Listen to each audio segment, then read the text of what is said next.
Hello students, in this video today again we'll understand modals, and today I'm going to tell you first of all the use of will and shall. I have already uploaded 2-3 videos of modals, so you should go through those videos also, so that you can understand that whenever we use modals, what are the basic rules that we should follow. But today we'll understand the use of will and shall and many more also. So let us begin with will and shall. So normally when we talk about future indefinite tense, so we use shall with I and we, and we use will with second person and third person.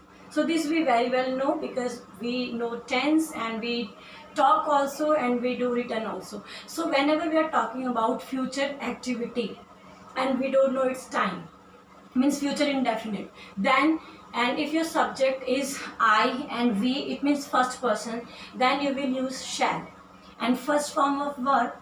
And in case your subject is second person and third person, then you should use will with that. So this is the we can say this is in case of tense only. For example, I shall go to Delhi, ये just future की activity है कि मैं दिल्ली जाऊँगा.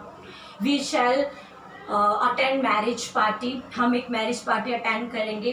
तो simple, अगर आप future की कोई घटना के बारे में बात कर रहे हो तो आपको इस तरीके से विल और शैल को यूज़ करना है.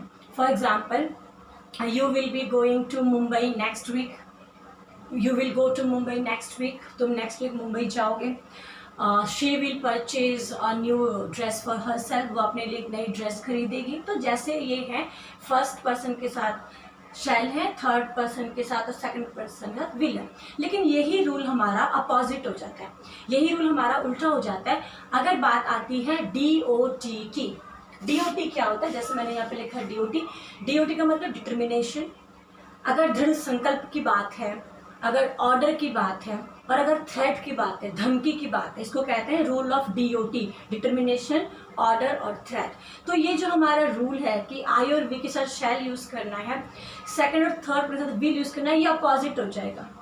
अगर बात होगी डिटर्मिनेशन की, थ्रेट की और ऑर्डर की, तो हम आई और वी के साथ विल यूज़ करेंगे और इसके अलावा यू के साथ या शी के साथ या ही के साथ हम शैल यूज़ करेंगे. मतलब ये बिल्कुल अपोजिट हो जाएगा रूल के. अभी हमने यहाँ पे इस तरीके से लिखा हुआ है कि अगर बात हम DOT की करेंगे तो फर्स्ट पर्सन के साथ हम विल यूज़ करेंगे और सेकंड और थर्ड पर्सन के साथ हम शैल यूज़ करेंगे. For example, you shall be surely punished. अभी किसी की पक्का है कि किसी को पनिशमेंट मिलेगी, सो हम कह रहे हैं, हमने यहाँ पे देखो शैल यूज़ किया है, दिस इज शैल, हमने यहाँ पे शैल यूज़ किया है. You shall be surely punished, क्योंकि यहाँ पे पक्का हो गया कि तुम्हें पनिशमेंट मिलेगी. Next, he shall definitely pay your money. कोई इंसान है और अब पक्की बात हो गई है कि वो मनी पे करेगा, तो हम कह रहे हैं ही shall definitely pay your money. ध्यान रखो स्टूडेंट्स, अगर बात होती है डिटर्मिनेशन की, दृढ़ संकल्प की, ऑर्डर की और थ्रेट की, धमकी की, तो फिर हम आई और वी के साथ विल यूज़ करेंगे, यू ही शी इट के साथ हम शैल यूज़ करेंगे. तो ये जो रूल है ये अपोजिट हो जाता है. सेकेंडली, अगर हम इंटरोगेटिव सेंटेंसेस की बात करें तो सेम है. इंटरोगेटिव सेंटेंसेस है फ्यूचर को लेके, तो सेम शैल होगा आई और we. For example, shall I come to your house tomorrow, क्या मैं कल तुम्हारे घर आऊँ? तो shall I come to your house tomorrow, like this. Shall I come to your house tomorrow. Simple ये क्वेश्चन है ना. सो अगर हम क्वेश्चन कर रहे हैं, सो सेम रूल है, आई और वी के साथ शैल यूज़ कीजिए और सेकंड पर्सन के साथ हम क्या यूज़ करेंगे? विल. जैसे, will you bring me a glass of water, क्या तुम मेरे लिए एक गिलास पानी लेके आओगे? सो उसमें हम सेकंड पर्सन साथ विल यूज़ करेंगे. विल यू अकम्पनी हर, क्या तुम उसको साथ दोगे? Like that. सो अगर हम क्वेश्चन पूछ रहे हैं तो आई और वी के साथ आप बिगिनिंग में शैल यूज़ कीजिए और सेकंड पर्सन के साथ आप विल यूज़ करो. लेकिन जो हमारा थर्ड पर्सन होता है, ये देखिए, यू अगर आपका होगा तो आप विल यूज़ कीजिए, विल यूज़ कीजिए और आई वी के साथ आप शैल यूज़ कीजिए अगर आप इंटरोगेटिव बात कर रहे हैं, अगर आप क्वेश्चनिंग कर रहे हैं तब. लेकिन थर्ड पर्सन के साथ आप विल भी यूज़ कर सकते हैं और शैल भी यूज़ कर सकते हैं. थर्ड पर्सन के साथ आप विल भी यूज़ कर सकते हैं, शैल भी यूज़ करते हैं, लेकिन अगेन वहाँ पर वही बात होगी कि थर्ड पर्सन के साथ नॉर्मली हम विल यूज़ करते हैं, राइट। लेकिन अगर आप थर्ड पर्सन के साथ शैल यूज़ कर रहे हो तो इसका मतलब वहाँ पर अगेन कोई कमांड की बात है, कोई कमांड की बात है, कोई ऑर्डर की बात है, कोई धमकी की बात है। बस हमें एक सिंपल सी बात याद रखनी है, आई और वी के साथ शैल यूज़ होता है, ही, शी, इट, दे, यू के साथ विल यूज़ होता है। लेकिन ये उल्टा हो जाएगा अगर बात होगी डिटर्मिनेशन की, ऑर्डर की और थ्रेट की। सो ये इस प्रकार हम विल और शैल को यूज़ करेंगे जब कभी भी मॉडल्स की फीलिंग की बात आती है आपके एग्जाम्स में, और normally whenever you are talking also you should take care of these things.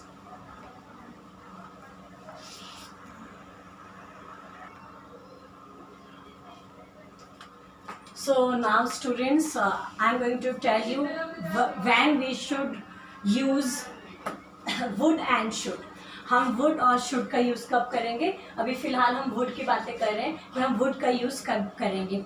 So would का यूज़ होता है, सबसे पहली बात would यूज़ होता है पास्ट के लिए। अगर will का हमें जहाँ पे पास्ट भरना होता है तो हम would का यूज़ करते हैं। नॉर्मली ये आपके इनडायरेक्ट स्पीच में आता है, इनडायरेक्ट स्पीच, नॉर्मली ये आपके इनडायरेक्ट स्पीच में आएगा। सो अगर हम बात करते हैं विल का पास्ट वुड होता है और ये आपके इनडायरेक्ट स्पीच में यूज़ होता है। इट मीन्स अगर आपको एग्जाम में सेंटेंस गिवन है तो उसमें 2 क्लॉज ज़रूर होंगे। For example I told him, ये एक क्लॉज है, ही वुड पास, तो ये आपका पास हो, विल का पास हो गया, मैंने उसको कहा कि वो पास हो जाएगा। सो पास्ट में ये विल का पास्ट है। ही टोल्ड हर, उसने कहा, शी वुड कम, उसने कहा कि वो ज़रूर आएगी। सो अगर आपको वुड की फीलिंग भर आएगी तो उसमें आपको 2 क्लॉज ज़रूर गिवन होंगे और एक क्लॉज में वर्ब का सेकंड फॉर्म ज़रूर होगा। सो अगर एक क्लॉज में वर्ब का सेकंड फॉर्म होगा तो दूसरे में आप वुड करेंगे, और वो किस सेंस में? पास्ट की पॉसिबिलिटी है, means past tense of will. So इस तरीके से भी हम वुड का यूज़ करते हैं। सेकंड है पोलाइट रिक्वेस्ट के लिए। जब हम रिक्वेस्ट कर रहे हैं किसी ऐसे इंसान से जो हमसे उम्र में बहुत बड़ा है, जो हमें हमसे डेजिग्नेशन में बहुत बड़ा है, मतलब विनम्र निवेदन, निवेदन भी नहीं, विनम्र निवेदन। सो अगर पोलाइट रिक्वेस्ट की बात होगी तो हम वुड यूज़ करते हैं। सो इसकी आइडेंटिफिकेशन क्या है? इसकी आइडेंटिफिकेशन है कि इसके एंड में क्वेश्चन मार्क ज़रूर होगा। सो इसके एंड में क्वेश्चन मार्क ज़रूर होगा और ये एक पोलाइट रिक्वेस्ट होगी। सो इसमें हमें क्या करना है? जैसे वुड यू हेल्प मी, क्या आप मेरी मदद करोगे? Would you close the door, क्या आप दरवाज़ा बंद करोगे? सो अगर पोलाइट रिक्वेस्ट की बात होगी, विनम्र निवेदन की बात होगी, तो हम रिक्वेस्ट तो भी हम वुड यूज़ करेंगे। सेकेंडली प्रॉमिस की बात है तब भी हम वुड यूज़ करते हैं। इसमें भी आपके पास 2 क्लॉज ज़रूर होंगे। If he wanted he would pass. So यहाँ पे प्रॉमिस है या कंडीशन है कि अगर वो मेहनत करता वो पास हो जाता। अगर वो हमसे कहती, इफ शी वॉज टोल्ड, अगर उसको कहा जाता शी वुड कम, वो ज़रूर आती। अगर उससे कहा जाता वो ज़रूर आती। इफ शी रिक्वेस्टेड, अगर उसने हमें से रिक्वेस्ट किया होता, आई वुड लैंड हर, मैं उसको उधार दे देता। सो इस तरीके से प्रॉमिस होता है या कंडीशन क्लॉजेज होते हैं तो भी हम वुड करेंगे। लेकिन इसकी क्वालिटी भी यही है कि इसमें 2 क्लॉजेज होंगे और एक क्लॉज में ऑलरेडी वर्ब की सेकंड फॉर्म होगी तो हम दूसरे में वुड फिल करेंगे। सो वुड 3 केसेस में यूज हो रहा है स्टूडेंट्स। एक तो will, past of will, second request में, पोलाइट रिक्वेस्ट में, और थर्ड प्रॉमिस में। तो इस तरीके से हम वुड को यूज करेंगे।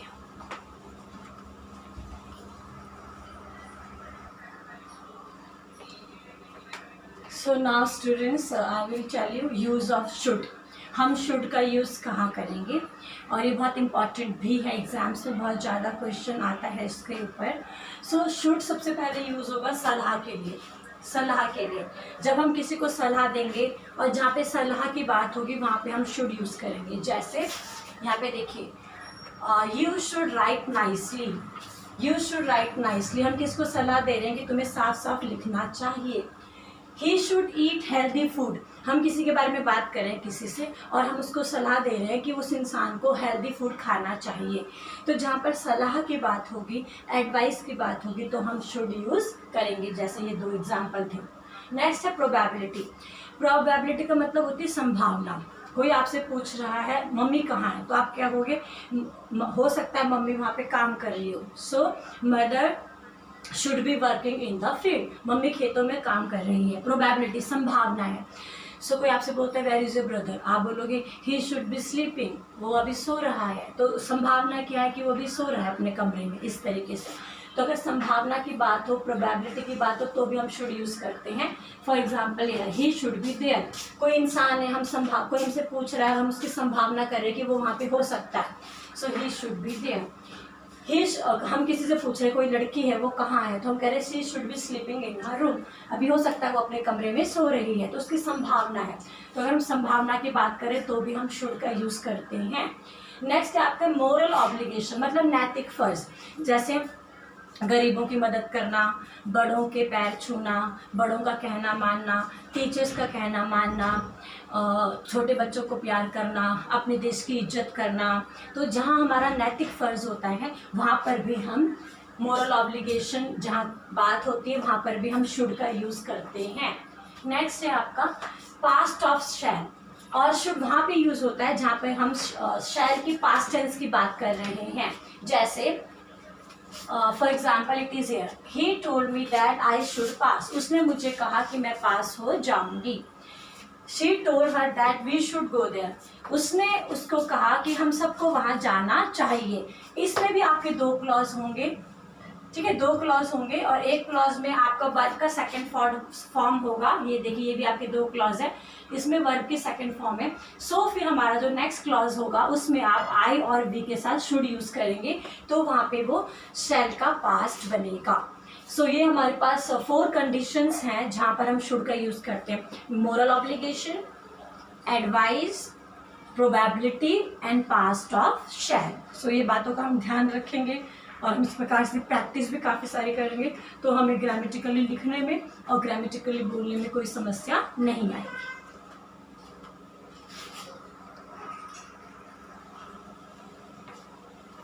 सो स्टूडेंट्स, अभी हम सीखते हैं that where we can use can.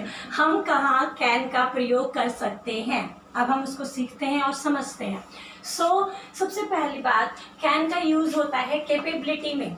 Capability का मतलब योग्यता, किसी की क्षमता की बात हो रही है, किसी की योग्यता की बात हो रही है, तो हम वहाँ पे कैन का यूज़ करते हैं। जैसे हम एग्जाम्पल वैसे भी करते हैं काफ़ी सारे, जैसे शी कैन डांस, वो नाच सकती है, मतलब उसकी क्षमता है कि वो नाच सकती है। For example he can write French, कोई लड़का है, हम कह रहे हैं कि वो फ्रेंच लिख सकता है, उसकी कैपेबिलिटी है कि वो फ्रेंच लिख सकता है। ऐसे बहुत सारे एग्जाम्पल है। दे कैन ड्रॉ, वो ड्राइंग कर सकते हैं। आई कैन जंप, मैं जंप कर सकती हूँ।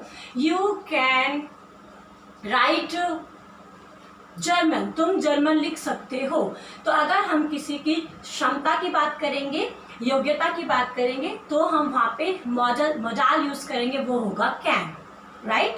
सेकेंड यूज है परमिशन। जहाँ हम किसी से परमिशन लेंगे या हम किसी को परमिशन देंगे तो हम कैन का यूज़ करते हैं।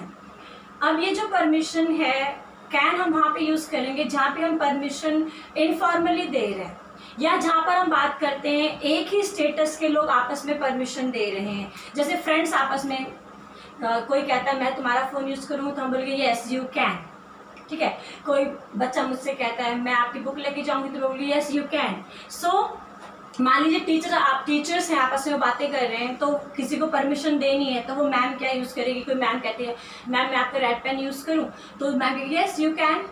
तो एक मैम कहेगी हाँ आप कर सकते हो। एक प्लेयर है, दूसरे प्लेयर से कहता है कि क्या मैं तुम्हारा बैट यूज़ कर सकता हूँ, तो वो प्लेयर उसको क्या कहेगा, yes you can use my bat.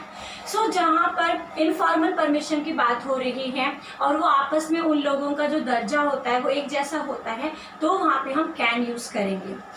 Okay students, third है पॉसिबिलिटी, संभावना। अगर बात होती है पॉसिबिलिटी की, संभावना की, तो भी हम वहाँ पे कैन यूज़ कर सकते हैं। जैसे हम कहते हैं गलती तो किसी से भी हो सकती है, एनीवन कैन मेक मिस्टेक्स। सो हम कहते हैं एक्सीडेंट तो किसी के साथ भी हो सकता है, accidents can happen to anyone.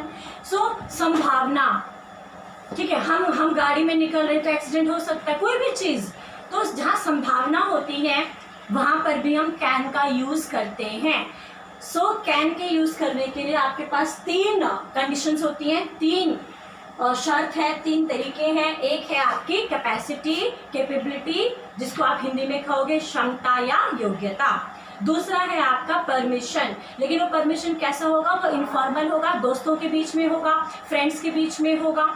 और थर्ड है आपकी प्रोबेबिलिटी या पॉसिबिलिटी या संभावना, किसी भी चीज़ की होने की संभावना। फॉर एग्जांपल बहुत तेज़ से बारिश हो रहा है और बहुत ज़्यादा काले काले बादल छाए, तो हम क्या कहेंगे, लाइटनिंग कैन फॉल, बिजली गिर सकती है, संभावना है उसके गिरने की, ठीक है। तो इस प्रकार हम कैन का यूज़ करेंगे।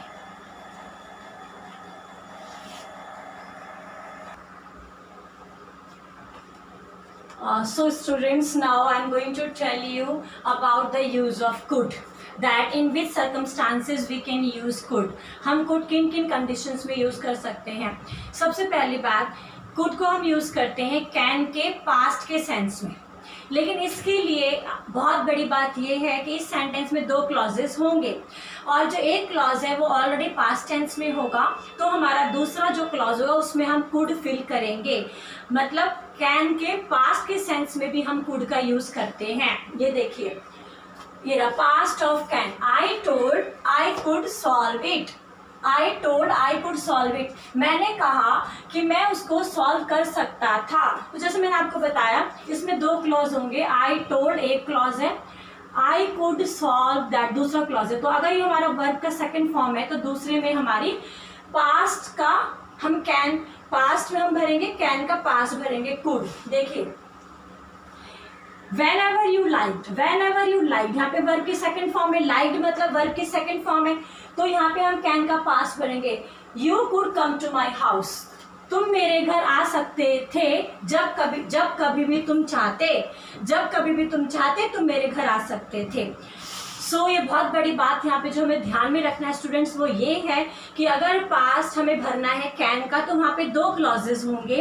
एक क्लॉज ऑलरेडी पास्ट की सेकंड फॉर्म होगी उसमें, तो हम दूसरे क्लॉज में कुड भरेंगे, पास्ट भरेंगे कैन का, और वहाँ पे हम क्या करेंगे, अगर तुमने मुझे कहा होता तो मैं ये कर सकता था, अगर तुमने मुझे बताया होता मैं तुम्हारी मदद कर सकती थी, इस सेंस में 2 क्लॉज जरूर होंगे। दूसरा कंडीशन क्या है, रिक्वेस्ट, हम पोलाइट रिक्वेस्ट में भी कुड का यूज़ करते हैं।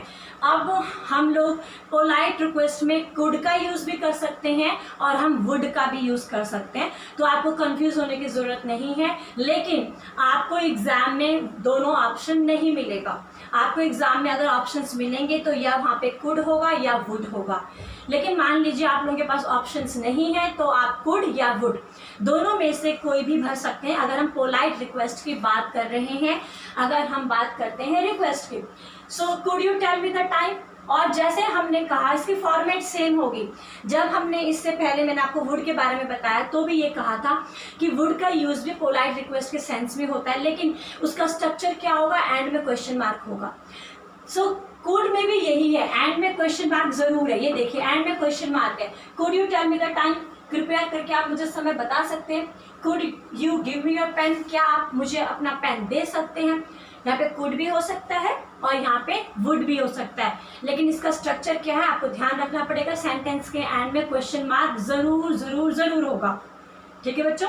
सो पोलाइट रिक्वेस्ट की बात होगी तो आप देखिए एंड में क्वेश्चन मार्क है, तो आप यूज कीजिए कुड या वुड। ये भी हमारा हुआ, ये हमने किया कि हम कुड को कैन का पास्ट के सेंस में यूज करेंगे। दूसरा है पॉसिबिलिटी के सेंस में, पॉसिबिलिटी के सेंस में इसमें भी आपको 2 क्लॉज जरूर मिलेंगे, ठीक है। कल एक चोर पकड़ा गया, लेकिन अब वो कहीं पर भी हो सकता है। सो इस तरीके से मतलब उसकी पॉसिबिलिटी है। सो देखिए, माई पेन इज ब्रोकन, मेरा माई पेन वॉज ब्रोकन, हम इसको पास्ट में करेंगे, वॉज करते हैं। My pen was broken, any one of you could do it, कोई इंसान कह रहा है मेरा पेन तो टूट गया था, फिर वो कहता है तुम में से किसी ने किया है ये काम। सो पास्ट की पॉसिबिलिटी है तो हम कुड यूज करेंगे, पास्ट की पॉसिबिलिटी होगी तो कुड यूज करेंगे। शी लॉस्ट हर पर्स, वो अपना पर्स खो चुकी है। पॉसिबिलिटी क्या है? It could be in the garden, वो जो पर्स है वो गार्डन में हो सकता था। वो अपना पर्स गुमा चुकी थी और उसका पर्स गार्डन में हो सकता था। मेरा पेन चोरी हो गया था और तुम में से किसी ने मेरा पेन चुराया था, पॉसिबिलिटी है। सो पास्ट की पॉसिबिलिटी है, संभावना है, तो भी हम कुड का यूज करेंगे।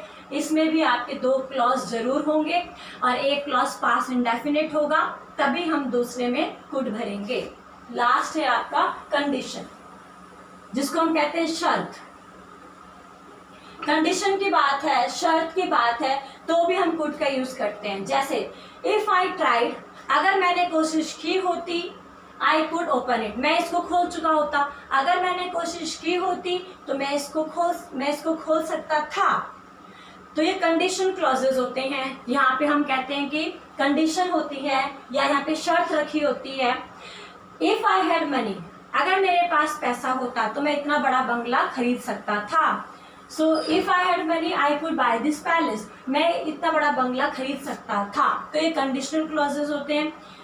सो हम कुड का अगर यूज कर रहे हैं तो तीनों केसेस में अगर बात हो रही है पास्ट ऑफ कैन की, पॉसिबिलिटी की और कंडीशन की, तो यहाँ पे दो क्लॉज जरूर होंगे।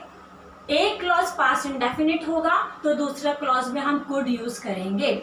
और जो एक और जो रूल है वो ये है कि अगर पोलाइट रिक्वेस्ट की बात है, आप किसी से रिक्वेस्ट कर रहे हैं, निवेदन कर रहे हैं, विनम्र निवेदन कर रहे हैं, तो आप वुड या कुड दोनों में से कुछ भी फिल कर सकते हैं। ओके स्टूडेंट्स, सो आज हमने कुछ मॉडल्स किया, उनको समझा। आप इस वीडियो को देखो और इसको समझो, उसके बाद आप प्रैक्टिस कीजिए काफ़ी सारे क्वेश्चंस को सॉल्व करने की। Thank you.